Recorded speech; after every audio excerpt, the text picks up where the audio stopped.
Hey guys, welcome back to the Laid Back Homestead. I'm Crystal, and today is garden tour day.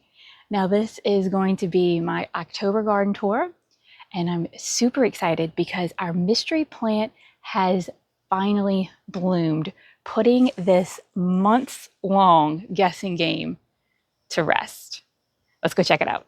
So starting over here in my first bed, you can see everything is really puny in here. We had some Chinese cabbages, some broccolis, a really sad looking pepper, some volunteer cosmos, and some cowpeas, purple hull peas.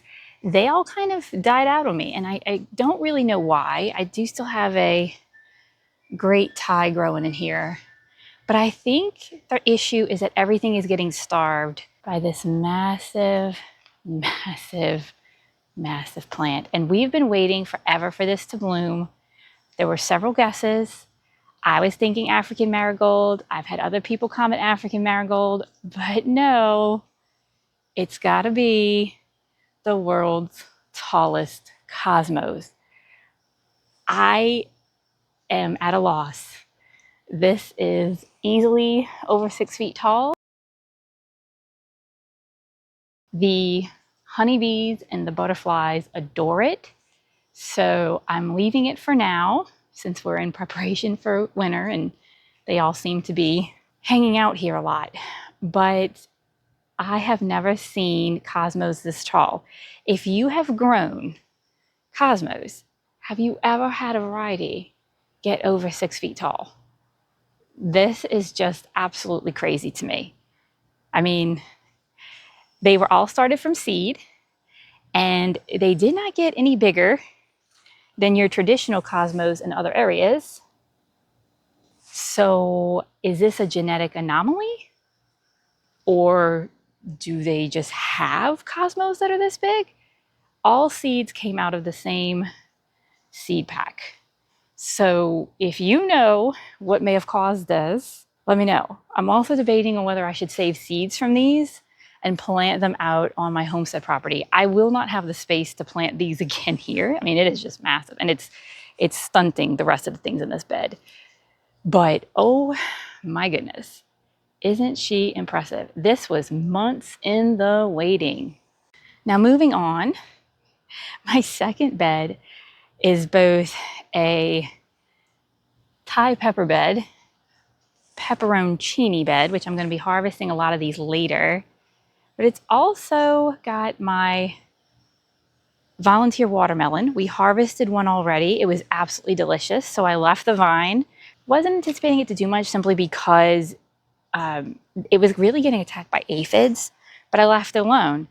And now my reward for doing so is not one, but 2 more free watermelons. And as long as we don't get a frost, which we don't typically here, I should be able to harvest those before winter sets in, which for us is not really until late December. Now moving here, I do have some flopped over peppers. We had a storm recently come through. Look at the size of this massive pepper. I've got several on here that are just huge. I mean, even this one right here, this is probably part of why it's fallen over. They're just so massive. Got the same variety back here, again, loaded with peppers. Big old grilling peppers. These would be good to stuff and grill. I have to do a cooking video on that. My apple blossom snapdragons, I absolutely love these. They hang out, they don't leave. I do have some tomatoes that finally decided to come back around and enter the chat. And I do have fruit on there. It's wonky shaped because this guy had actually laid down. And then back here, my cucumbers came back to life. Now, I am noticing, you can see that there's some pickleworm damage. So I'm not really stressing over harvesting these. I've had enough cucumbers. I'm cucumbered out. I used to give them to my chickens when I had chickens, but in the future, the next homestead property, they'll go to the chickens. My last bed in row A, still growing gugutzas, but in here I have some tomatoes that are just trying. They're trying, but they're awfully small. I doubt they'll produce before we have a frost. I'm leaving them in here for now. It's no big deal. I've got a nasturtium over there, as well as some cauliflowers. There's a cheddar variety in here. I believe it's Sicilian purple, and some snowballs. This is our golden boy celery. If you saw my fall seed starting video, this celery is supposed to have like a yellow hue to it. So that will be exciting. I've never grown it before, so I'm waiting to see what that looks like. And then I do have a very struggling jalapeno back here. I think I may just yank him up this weekend and put in some more brassicas. So looking at the front of the garden, obviously the cosmos, but row B, I still have more gugutzas growing here. It's baby one right there.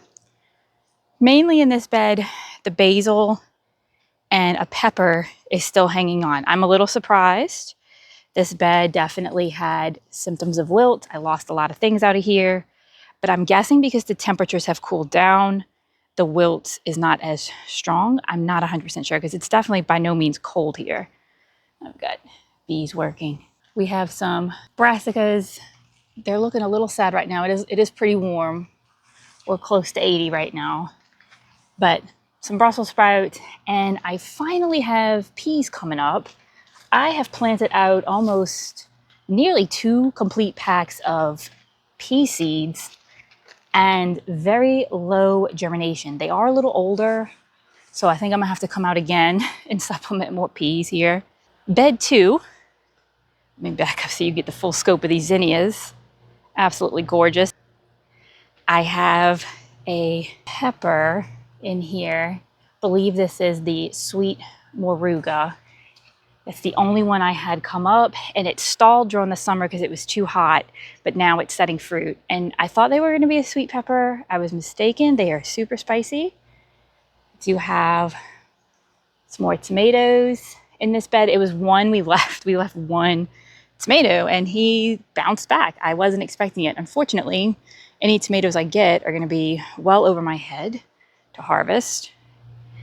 But the rest of this bed, the back side, more broccoli and cauliflower, Chinese cabbage, some basil, and some peanuts. Oh, look, this is a better view of the sweet morugas back here. And the honeybees are just all over everything. Now moving on to my third bed, row B, you see I have some very large Chinese cabbages. Yes, I have some serious caterpillar damage on that and my brassicas. I was not doing my due diligence coming out every day, checking them and plucking caterpillars off. I have recently done that, but oh, look at this. I'm not really sure if that's friend or foe. If you know if this is something I need to be concerned with, please let me know in the comments, because that's the first time I'm seeing that. Anyway, my basil, I'm sorry, not basil. This is another Thai pepper plant I really could take out. A Jimmy Nordello that just never really got off the ground, and now you can see he's shaded. I mean, it's 12:30, right? So it's the middle of the day, and he's already shaded out. But the poblano finally took off. This guy did not handle the heat of summer very well. But I'm loaded with poblano peppers. My only, I don't want to say complaint, because it's not a complaint. I just wish they were bigger, like, so I can make chili rellenos. But I think what I'm going to do, harvest these and make like chili relleno soup or something like that. Grateful for any harvest I get. And I have a brassica I planted back here later than the rest of these. That's why he's a little bit smaller. And then my poblano fell on top. So I need to come out here and stake him up. But this is looking like this is going to be the first fall harvest out of my yard. It's going to be these Chinese cabbages. The last bed that I have in row B is really mainly growing gugutzas, which at this point in the season, I am pretty gugutzaed out. I will probably I may harvest some. I may leave them and harvest them for seeds. I'm not really sure what I want to do with them yet, honestly. The rest of this bed, I recently came and planted out. If you caught my cozy fall planting, I came and planted out the rest of my straggling tomatoes, which again, these are super tiny. I'm not expecting miracles out of this, but I figured I'd give them a shot. And then I have a Brussels sprout in the middle, and the basil on the end here, which the basil is going to die off probably within the next couple of weeks if we do get any cold fronts where we'll be hitting like 45 degrees, which we haven't yet. The basil will absolutely die off. Y'all, I'm trying to get better at being less scared around bees. It sounds like we're getting bees on our homestead property well, I'm going to be getting them for Christmas, but I kind of need to like get over my fear. I have a natural instinct to flinch when I hear things buzzing past me, but I've been told that if you act scared, that makes them uneasy. So if you have any recommendations on how I can get over my fear of buzzing sounds before December, share them down below, please, because I am a little worried. Worst case scenario, my second oldest son is in a beekeeping club at school. So he's been around bees and suited up and done all the fun, cool things. We'll see. So coming into my fire pit garden area, I still have some MG Leopolds. I say some, it's actually quite a bit there going off. I lost this guy. We were in a drought and I just like not doing my due diligence with the caterpillar check. I watered him not nearly enough. And so I'm a little bummed about that, but we do have other ones planted on our homestead property. I have this eggplant still hanging on and my sugarcane. Now it is time to harvest sugarcane in Louisiana, so I need to get that harvested. Now my grow bag garden bed, I hadn't really been talking about a lot in my recent garden tours because I was dealing with wilt in there and I had planted out peanuts. As you can see here, my peanuts are still in here and they are producing peanuts. I actually accidentally disturbed them the other day and saw that they do have peanuts in there. So I'll be harvesting that soon. But what I did was I just came around and started putting, brassicas out, broccolis, cauliflowers. Some are strictly reserved for roots. This is my carrot bed here. I'm running carrot experiment there, plus the broccoli. And then some of them still have summer things like peppers, which I think we're going to do a complete clean out of the rest of these. And I'm going to plant everything out. In the background, you can see our bamboo. One of them, I think, unfortunately died. They were on drip irrigation, so it wasn't a water issue. Don't really know what would have killed it, but those are for the homestead property. Those are going to be getting planted out soon as well. Now coming into my hydroponic garden, we are loaded with peppers. I don't know if you can see all that, but loaded. And some plants are outperforming others. This guy's producing tiny peppers and it doesn't really look that good. We dealt with some, fungal issues and stuff. I may pull him this weekend as well and put out another brassica. Our broccoli plant is doing good. He is a little deflated right now because it's hot, but he'll perk up this afternoon. We had some more sweet peppers. And then back here was my cotton ball experiment. I've had to restart these a few times because they were getting topped by some kind of critter. And then I had a plastic cover over them so that they could finally start getting some size. Now, unfortunately, some of them are shaded out more than others. So we'll see if I get anything off of that or if I end up having to pull some of these peppers back. But we're giving it a shot. I know it'll grow. I have my serrano peppers here. These are finally now doing really good. I'm guessing they were just really shaded out when I was growing these earlier in the season. I have another couple bells back here and in here as well. It's a little hard to see in here. Not sure if y'all can even see that. And then lastly, my Brad's atomic grape. This guy was laid over but he looks like he is finally, he's got a bunch of flowers on him. He's going to set a bunch of fruit. I came out here with my electric toothbrush, so I know he's been pollinated. And to show you the disaster side, the crow bags, this is all mainly needs to be cleaned out. This is peanuts, but the rest of this is basically junk at this point. All needs to go one day at a time in the garden. My green stalk suffered the same fate, unfortunately, as the wax myrtle. It was not getting watered enough, and I lost all of my variegated oregano. That is 100% my own fault, and I am super mad about it. My sage is still doing good, so yay, Thanksgiving will be saved. But this guy needs to be replanted out, and it's time to plant strawberries in Louisiana. So I think I'm gonna hit that up, refresh this with strawberries. My time, thankfully, lasted. We have our DWC buckets that we had planted out. They are doing really well. I'll be interested to see if there's any difference between the way that these grow and any brassicas I do in here.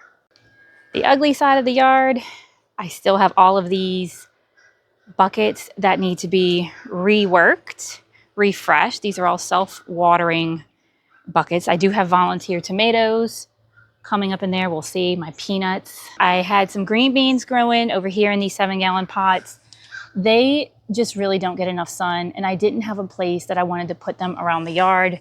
So I'm mainly just using them as some form of nitrogen fixer in here for now. Back here, we have we have a tomato that's still growing. I don't see any fruit on it yet.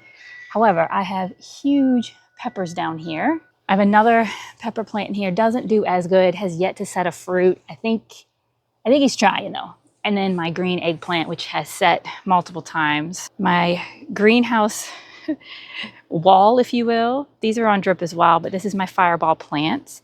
I'm gonna come prune this back hard before winter time. Everything in here is pretty much dead. You can see, I'm not gonna hide it. It is what it is. I do have some peppers hanging on. At this point, I am not trying to really do much of anything. I may harvest all of these great ties and attempt to do a dried powder or a hot sauce with them. I have another bag with peanuts. You can see the peanut flowers are yellow when they flower. I do have a zucchini back here that is struggling. It wants to set fruit, but it's kind of overtaken by weeds. So this all really needs to get handled. And this is our herb bed. I had come out here and sprinkled a bunch of herb seeds in here. So you can see we've got different things kind of in various stages of coming up as I've been succession sowing and picking weeds. So I'm looking forward to seeing how this works out. I don't love this planter, but I have it and I'm gonna use it. And then here we have an eggplant that I seriously thought was completely deceased and had given up on, and looks like it wants to flower again. And I have a San Marzano that was flowering and tried to set some fruit. And there's one down there hanging on for dear life. Actually, there's a couple down there hanging on for dear life. So now I haven't shown y'all my greenhouse in a hot minute because I really hadn't been doing too much in here. We had a bunch of squash, and we had a really bad aphid infestation that I handled, and I was able to harvest some squash, but everything just kind of slowly petered out, and I was like, you know what, it's time to start pulling things. I do have a volunteer tomato that obviously has the wilt. I know this bucket, barrel, what have you, has wilt in it, so I'm not really surprised to see that.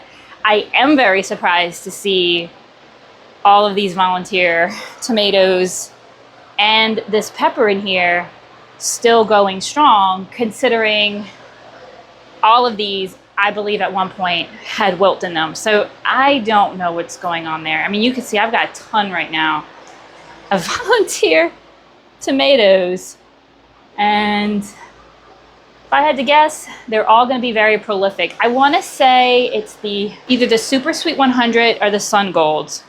They just keep coming back. I swear, you plant them intentionally one time in your yard or your greenhouse, and you will have them for all of existence. Now, you can see my greenhouse, it is still really hot.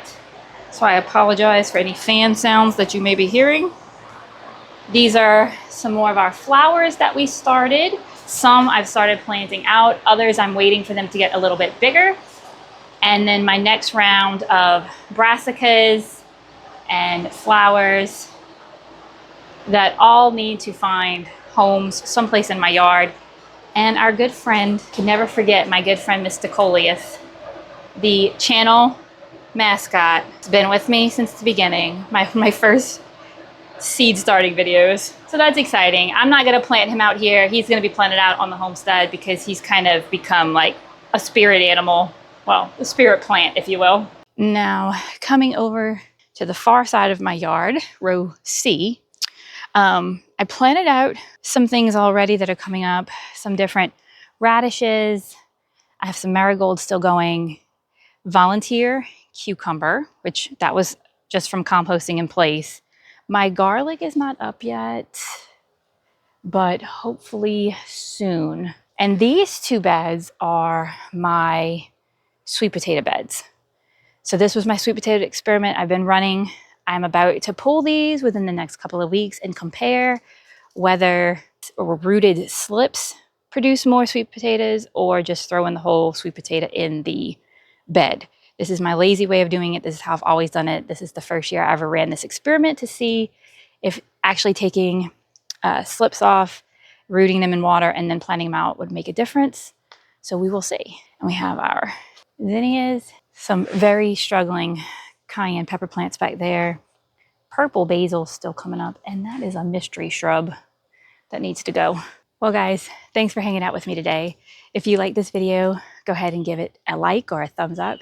And if you're into gardening and homesteading content, I encourage you to subscribe. And until next time, stay blessed.